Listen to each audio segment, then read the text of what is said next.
Relationships. We all have relationships. We've had relationships, we are in relationships, and we will have relationships going forward. And at best, they're complex. They're not easy. And if you look back in time when you first had relationships, it probably began with your parents, right? You had a relationship with your parents. And if you had brothers and sisters, you might have a relationship with your brothers and sisters and your relatives. And as you get a little bit older and you go to school, you build and cultivate relationships that some carry on a lifetime, while others don't. But relationships, we can't avoid them.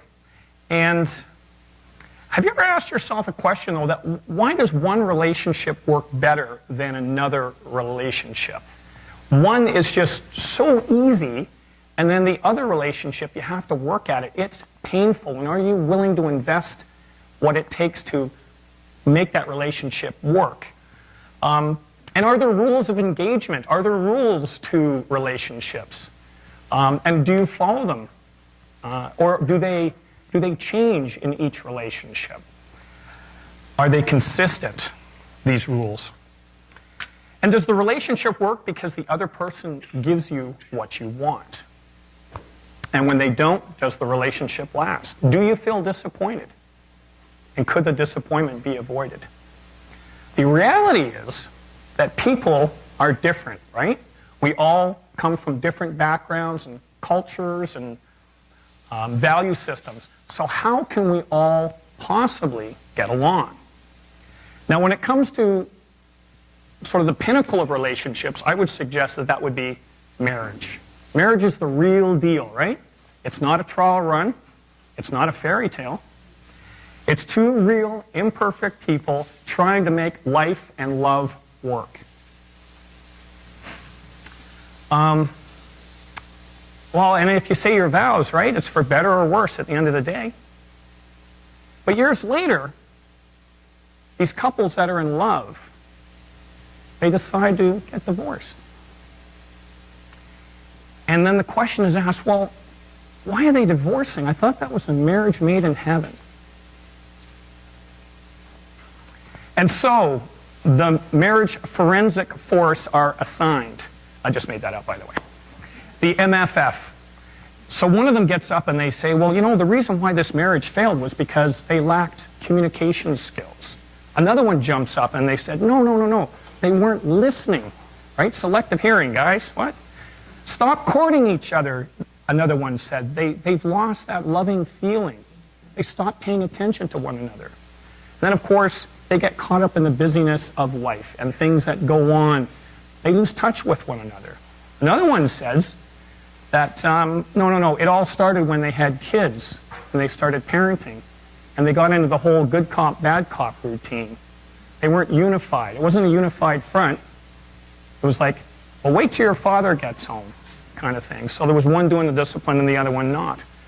And then, of course, another of the MFF team came up and said, no, it was the in-laws. The in-laws, they undermined the marriage. Another one said intimacy was an issue. They constantly argued over who was right and who was wrong. And finally, infidelity. And on it goes. Nobody goes into marriage with the thought of feeling. But when the desire gets replaced by expectations, everything changes. Thanks, Steve, for that yesterday. And it's so true, because once the marriage... Was that me? I don't know either. It wasn't me. It was my shoe. But once the relationship becomes about expectations, then it becomes a challenge. Right now you're knocking heads, and it's no longer about the desires of the heart. It's about what are you going to give to me and what am I going to give to you kind of thing. And there becomes a tension. The thing is when... Check. Okay. When the tough get going... What's the other part of that? When the tough gets going... Yeah, well, but really what happens is the flight instinct kicks in, right? When the tough... They want to run away. Could be me. Oh, no. Yeah, I know. Should I mute that? All right.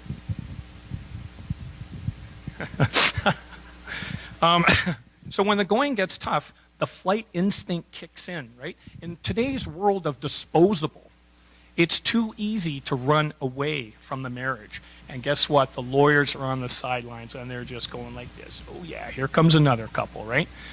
And for those that choose to stay in a marriage and try to work through things, and I know I'm being very topical in general here, but if they choose to stay and fight for the relationship, they help support the booming marriage counseling business, right? So love on the rocks, baby. I don't know what else to say. Let's switch gears now to relationship in parenting. As for parents, this is a challenging and, it's a challenging relational dynamic. We all come from parents, and some of us actually get to be parents if we're lucky enough. Do you remember as a kid being read the Riot Act, the house rules? And when you got into that little rebellious time in your life where you decided to challenge those rules by maybe not coming home at that time that you were asked to be home at, just to see what would happen? Did anybody do that? No? Just me? Or when you were supposed to make a phone call to let your parents know where you were, and you kind of forgot to make that phone call, and of course they're panicking, but you're completely safe. You know,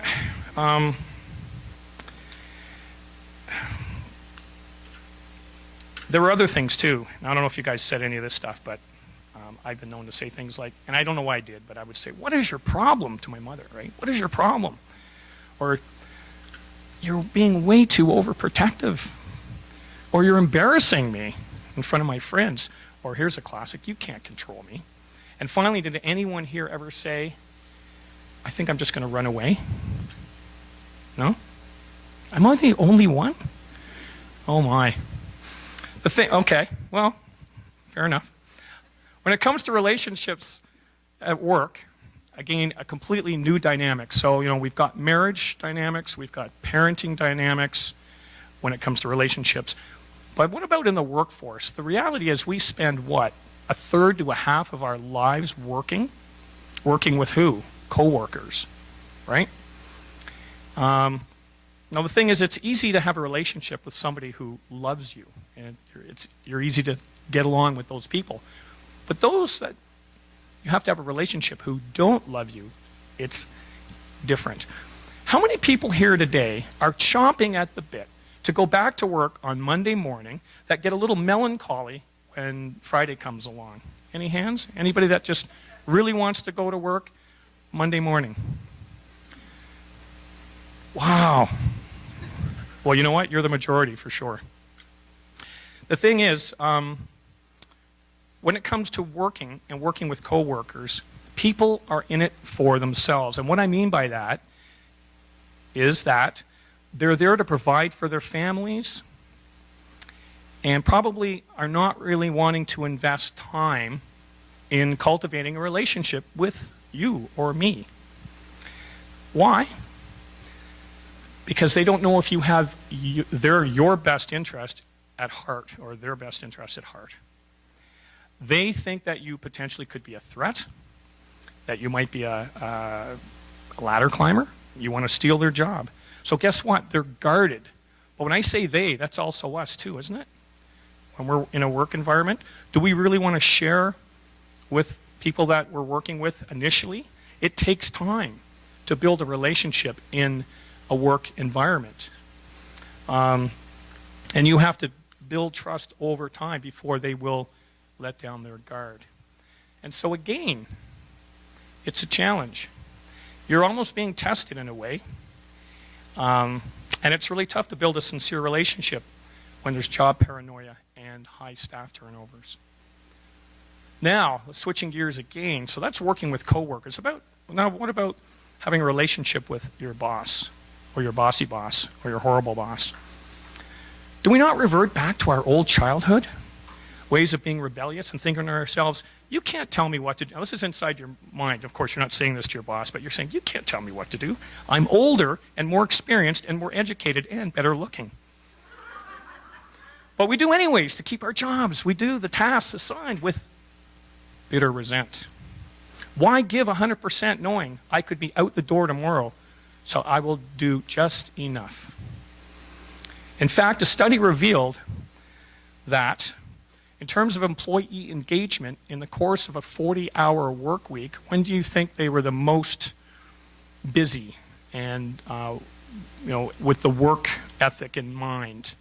Tuesday from 10 o'clock until Thursday at 2 o'clock. 10 o'clock on Tuesday, all day Wednesday, and half a day Thursday. So what's that? 16 hours on a 40-hour work week. That's when you get your full employee engagement. Why? Because they're coming off a weekend on a Monday. They're not fired up. And it takes them a little bit of time to get ramped up. So it takes roughly till Tuesday. Now, by the time Thursday rolls around at 2 o'clock, they're already in weekend mode, right? It's party time. Weekend's just around the corner.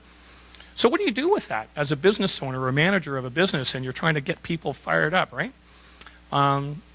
It's much like being a parent. However, you don't love your employees, and I'm sorry, but I don't care. There's no company that I know of. They may claim to love their employees, but they don't. Ask Sears. Sorry if anyone works for Sears here, but people have, sweated blood and tears and for their companies only to be let go because of an organizational restructuring. Sorry, I'm getting off topic here. Not that it happened to me or anything. So the other part to it is, excuse me, the folks that are working are paid to do a good job. That's why they're there, right? And the unwritten rule of business owners and managers is what? You don't want to fraternize with the employees. You don't want to have relationships with them inside or outside of work. If you do, it's because it's really hard to fire a loyal and likable employee who's not producing. So you keep your distance and you stick to business matters. Again, I'm speaking from the point of view of the manager or the business owner. So then when you attempt to be friendly and kind, you come across as insincere. Is everybody hearing me, or is this a bother? I got to keep it right there. Yeah, it's good. I got thumbs up over there. And the thing is, employees need it more than a paycheck. It's nice to be told that you're doing a good job, right? So, family, marriage, work relationships, we mentioned, are complex and challenging at best. And further, we live in an imperfect world. God's original design plan for man and woman was for us to be blessed in a relationship with Him. However, our selfish ambition and our need for independence, and this again is directly resulting in relationships, resulted in the fall of man, which is the chaotic world we live in today. If we keep doing the same things over and over again, which I think they just call insanity, but if we keep doing the same things over and over again in how we relate to one another, things are not going to change or get any better. It's going to be status quo. And millions of dollars, billions of dollars have been spent looking for solutions to relationship problems. Counseling, books, Dr. Phil, they're all out there. So, this is where I wanted the drum roll. Steve Ty here. Hey, Dave. This is for you, man. When I wrote this, I don't know why. So, are you ready for a radical life change? Hungry to embrace a paradigm shift, steeped in old traditional values that will lead us back to the future where healthy, reciprocal, loving marriages are possible, where kids are respectful, and you actually enjoy going to work on a Monday morning. Yeah? It's not going to be easy. In fact, sacrifice, submission, and humility are involved. However, the outcome is heavenly. Are you up for it? And I'll invite the worship team up.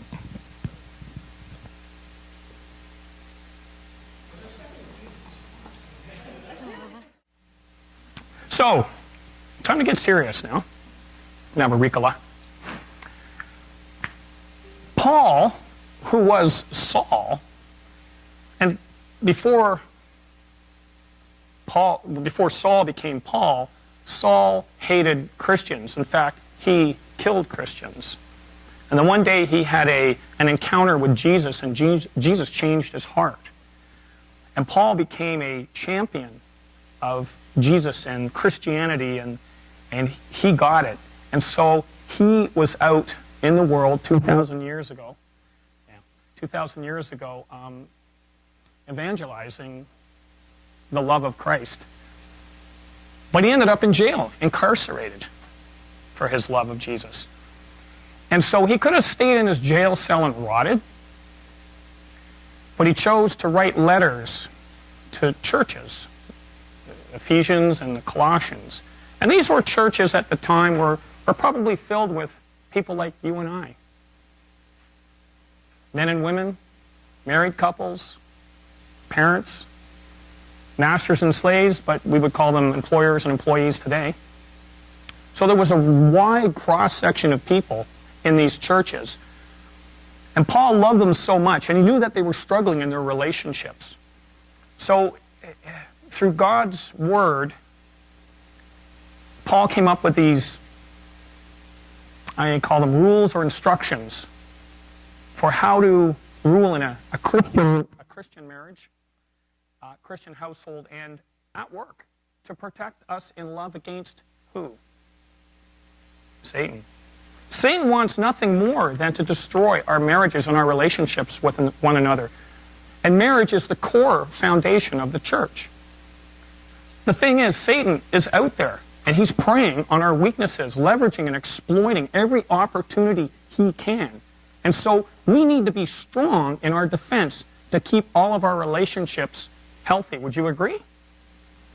So Paul's instruction for marriage and parenting and work is found in the passage in Colossians chapter 3, verses 18 all the way up to chapter 4, verse 1. So I'm now going to attempt to read them and hopefully not have any weird noises. And then we're going to drill down a little bit on these Bible verses and what they truly mean. Wives, submit to your husbands. Wives, submit to your husbands as is fitting in the Lord.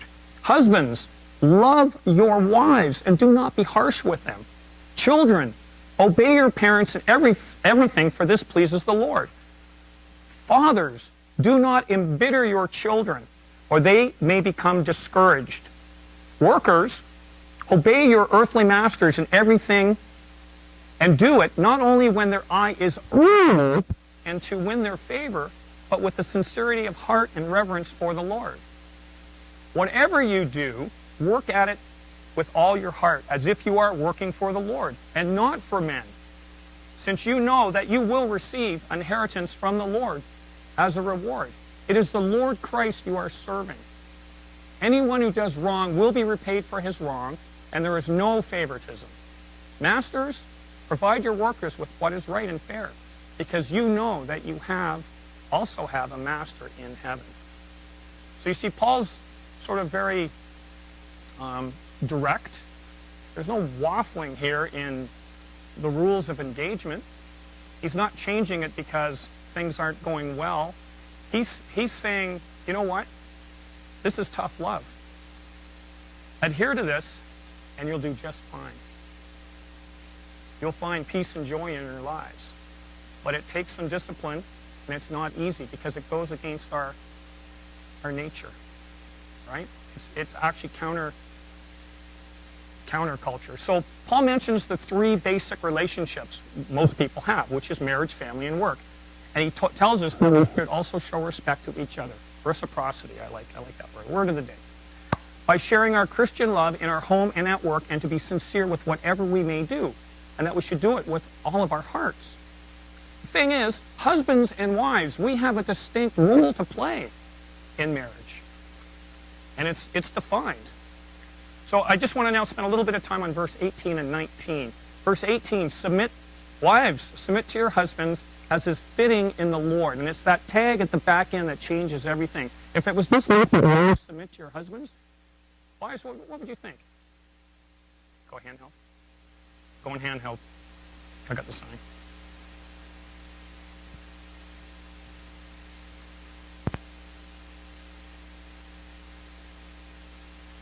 Check. And so if we just left that Bible verse as wives submit to your husbands, wives, what would you think about that? Not so much. Not so much. As is fitting in the Lord. And husbands, Love your wives and do not be harsh with them. Now, they did a little bit of research, and I know back in 60, 80, or 2,000 some odd years ago that the men probably had a wife and maybe had another wife or a concubine or something else going on. And so potentially there could have been some harshness, and I think that's why that's there. And I don't know for sure, but guys, if you want, spend some time and research verse 18 and 19, and let me tell you, there's a whole lot up there, because verse 18 in Colossians 3:18 is probably the most misunderstood verse in the entire Bible.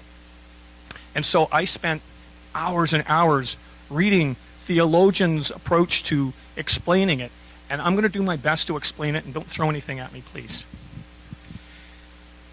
But of these love commands, and I call them love commands, to the wife and to the husband, go against our nature. Our sin nature says, and this is the wife speaking, again, don't throw anything, I want to be in charge. The husband says, I want to do what I want, and I want to have my toys. So, but Paul commands in a parallel verse in Ephesians 5:21, so this is a parallel verse to 18. She, wives, must submit to her husband's leadership, just as a wife submits to God, seeking his will above her own, so she must submit to her husband and his decisions. Now, for guys, husbands, the Bible never says, get your wives to submit to you. The Bible never says that. So, I'm just saying. The submission of wives to their husbands stems from the wife's submission to Christ. In Ephesians 5:22, wives, submit yourselves to your own husbands as you do to the Lord. Her submission is because the husband is the head of the wife, even as Christ is the head of the church. And we're going to get a little bit deeper here in a second. In Ephesians 5:23, for the husband is the head of the wife as Christ is the head of the church, his body of which he is Savior. You see, God has appointed or ordained an order for the church and the home,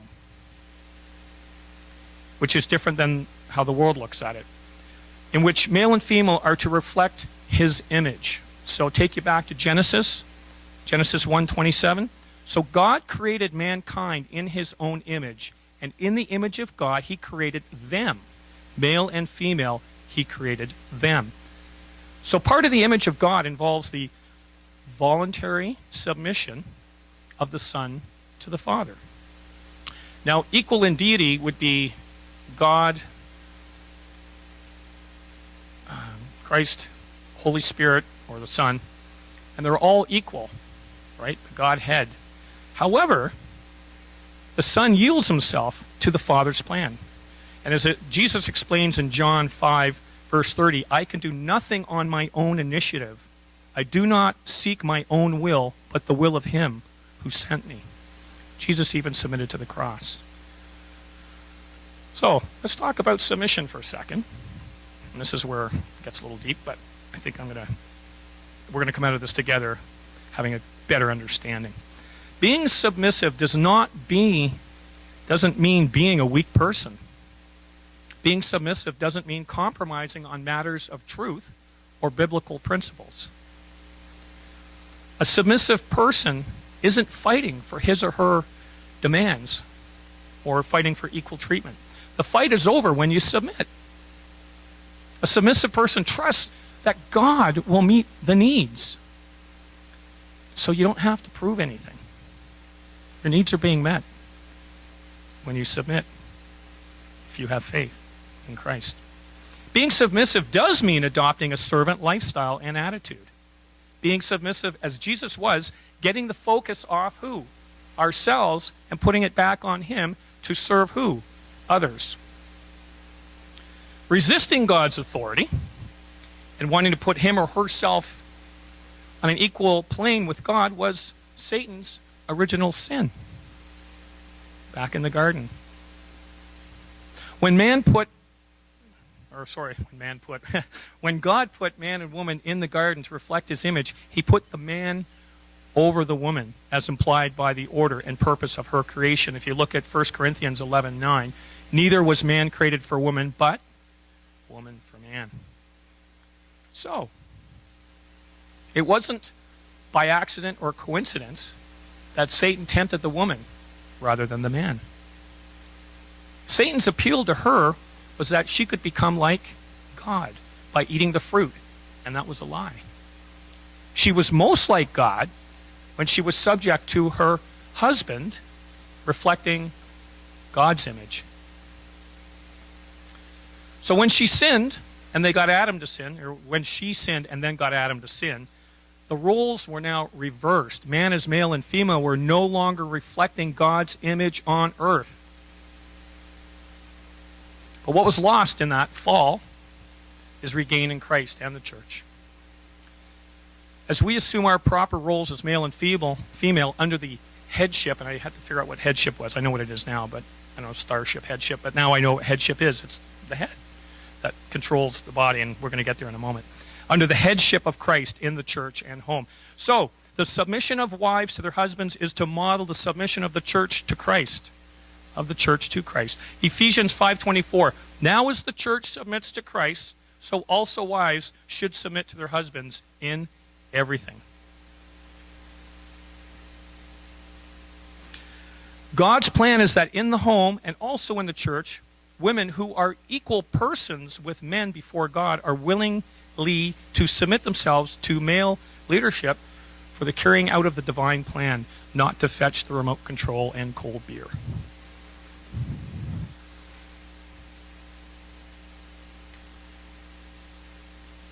Now for men, husbands. Guys, we're probably not living up to the fact that we are the head of the wife. But guess what? We are still held accountable before God as head over our wives. So what does that mean? This is where headship comes in. First, headship implies accountability and responsibility. So let me paint a picture here. Let's say that you do something really stupid. We don't do that, do we, guys? Who do we blame? If our head's in control, do we blame the body? No, it's the head. The head has to be accountable and responsible for the actions of the body. Just like if you're the head of a business and your company below you, if you will, your employers, your management team below you are not performing up to task and they're failing, who gets the blame at the end of the day? It goes up to the head of the department.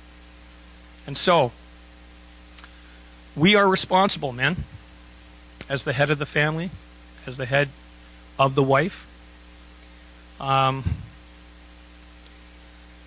So, in the family, I guess spiritually speaking, in the family, we're held accountable, men, husbands, primarily accountable for what happens. If we're being irresponsible, we can't hold our wives responsible. It's us. It's on us. Right? When Judgment Day comes, we have to be there.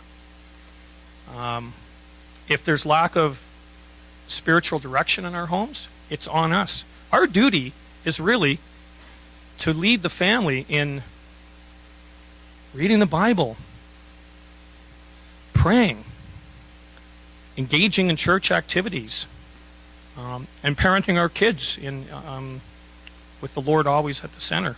That's our job, guys, husbands. And the thing is, God grants authority to the husband, not so that the husband can abuse the authority, because again, he will have to answer to God. The authority was put in place to protect the family. And so, yeah, it's serious business, guys. When you're the husband of the family,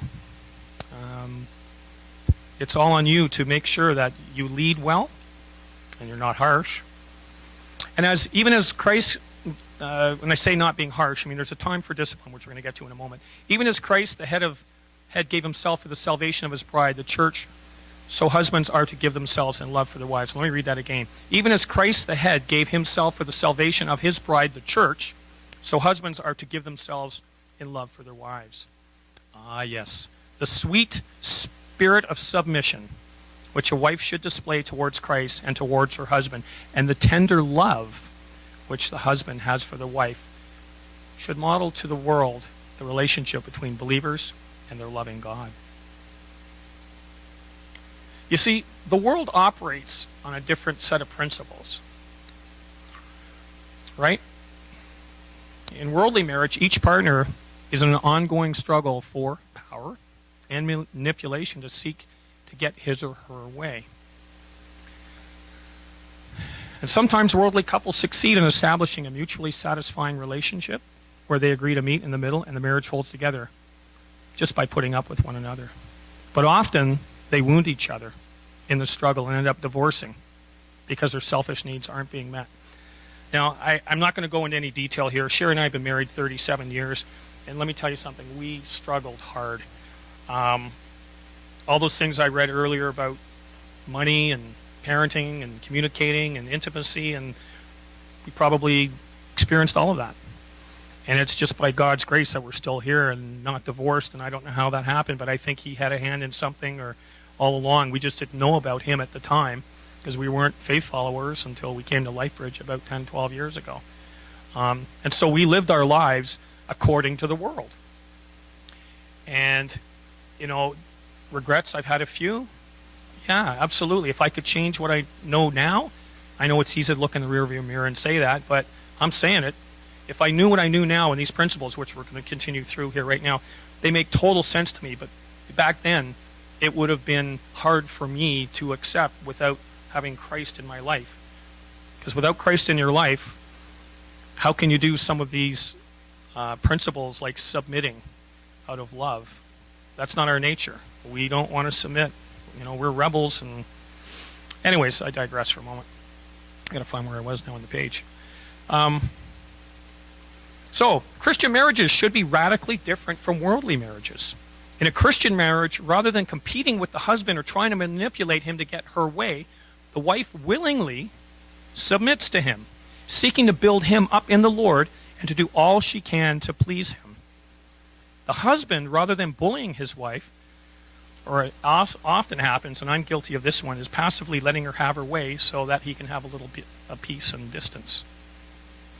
The Christian husband provides loving leadership, sacrificingly giving himself to build and nurture his wife in the Lord. So you see, there's bidirectional love here, and that it's not about expectations anymore. It's about shared desires. And when the relationship gets to expectations, as I said earlier, putting that on somebody is a lot. Because if they share with you what they really feel, that you haven't lived up to their expectations, you're going to carry that with you, and it's going to hurt and wound you. A loving, sensitive husband will not force his wife to do anything against God's will, and he will not push her into anything distasteful or harmful. He will never assert his authority to get his own way. Again, who's he accountable to? When there are disagreements, they should be worked out through in love. And I know a lot of times we battled over things, and God wasn't part of it, as I said earlier, and it wasn't common in love. It was a lot of yelling and screaming, and I was a big part of that. But really, these disagreements should be worked through calmly and in love, and in making decisions. Here's another one, guys. A wise husband will select and carefully weigh his wife's insights so that most decisions will be mutually agreed upon. No, there were so many times I just railroaded through. You know, I wanted something and I would push through on it, and never listening and thinking I was right, and then guess what? I wasn't right. And it was really hard for me. And I've, over time, 37 years now, Sherry's been a whole lot more right than I have. And maybe it's just because we're products of our upbringing. And again, I'm going to go off on a rabbit trail here. Sherry came from a family of mom and dad and a brother and a sister, sort of I don't know what you call it, a nuclear family or something. I was raised by my mom, and I didn't have an earthly, worldly father as a representative in my life. So I got away with a lot as a kid. I was selfish. It was all about me. And so I bring that into marriage, right? And I was so immature, and I had not a clue what I was doing. Sherry, on the other hand, was responsible and capable and smart and good-looking, and I was just still thinking I was in the early, must have been the first 5 or 10 years of our marriage. I was thinking I was still single, and I behaved like I was single, and I would go out and drink and party and come home late and come up with all kinds of excuses, and Sherry'd get right up on my grill, and I guess my best offense was a good defense, so I'd yell and scream right back at her, right? I was completely in the wrong. Completely in the wrong. So kind of bringing it back to what I was just saying here. In making decisions, a wise husband will solicit and carefully weigh his wife's insights so that most decisions can be mutually agreed upon.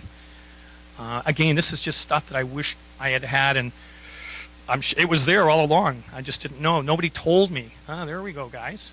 We got to go and tell people about this stuff. It's good stuff. Submission is easier when your husband is in a gentle, loving mood, in a gentle, loving way, right? It's easier to submit to somebody if there's love. And likewise, same thing, if the wife is submitting to the husband, and I mean that in a godly sense, he's going to want to love her back even more. So it's gratifying each other both ways through love. So then the disagreements become less and less. Now, you should never obey your husband if it means disobeying a clear command of God. So keep that one right in the back of your mind. And again, spend some time and meditate on Colossians. It's really deep in terms of these relationship passages. But even then, you can still display a submissive attitude and appeal to him out of love and respect.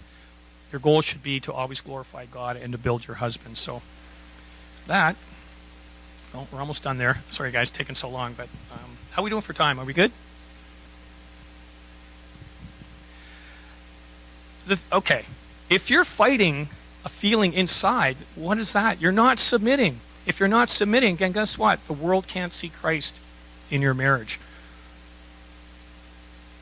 We're really to be role models.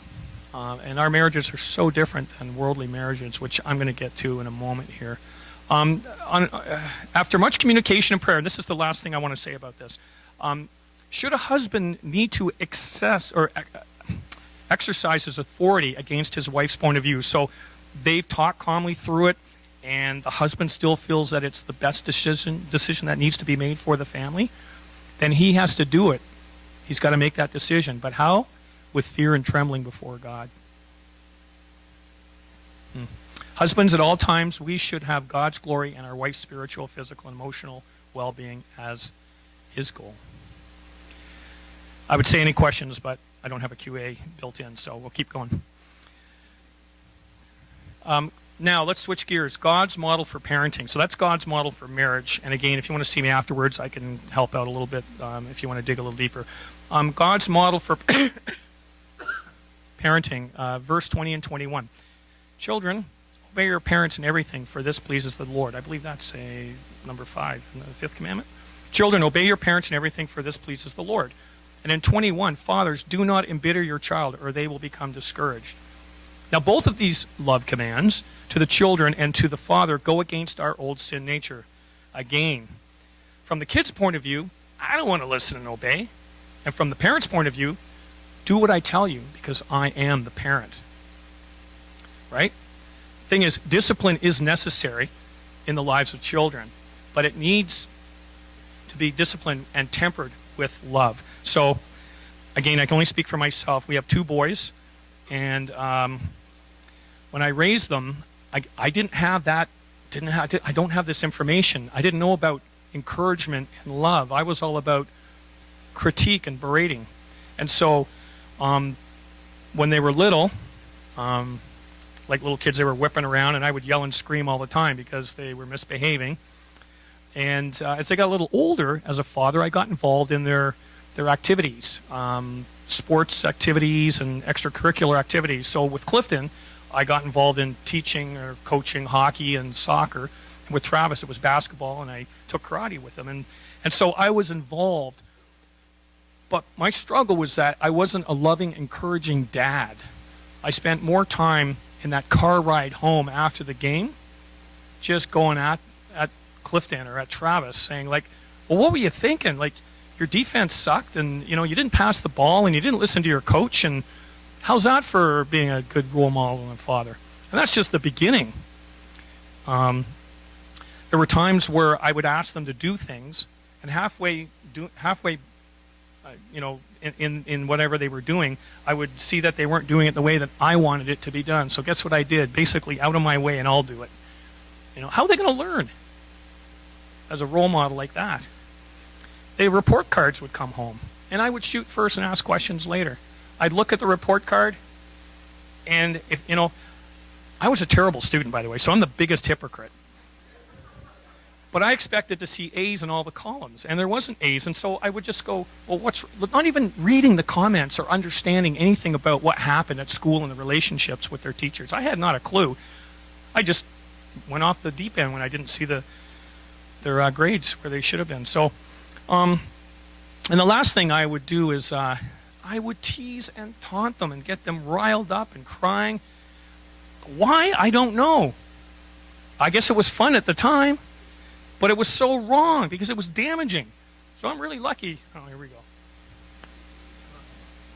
I'm really lucky to have the boys still in my life because they could have just gone off the rails and said, you know what, Dad? I don't know you.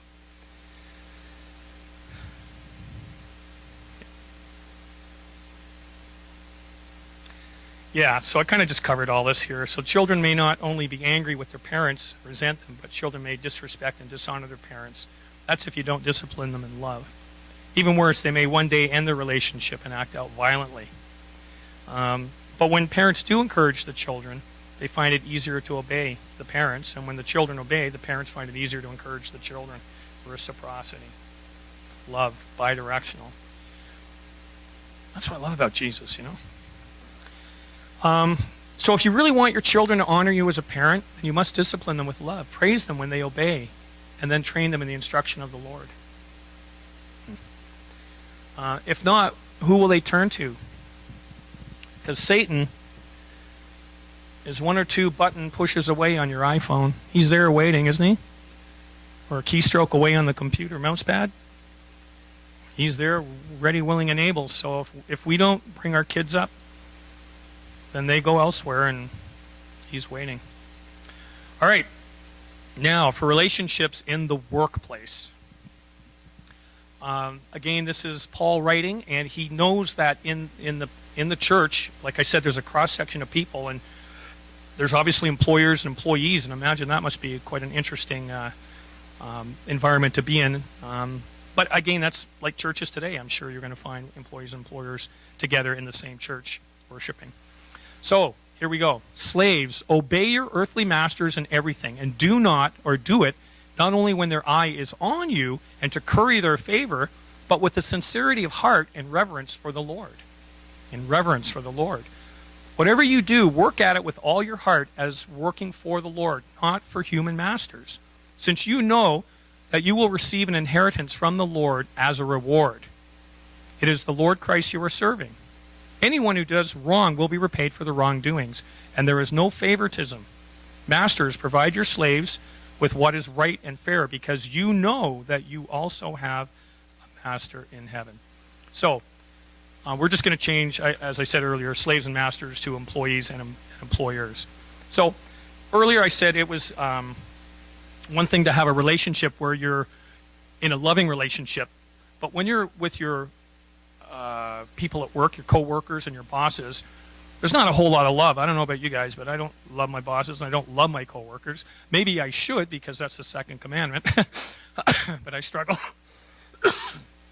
So, it's hard to have a healthy relationship with somebody who you don't know. Sorry, guys. So these commands that were just laid out by Paul here, about in a relationship with somebody who is in your authority and does not love you, how do you then have a relationship and work in that environment?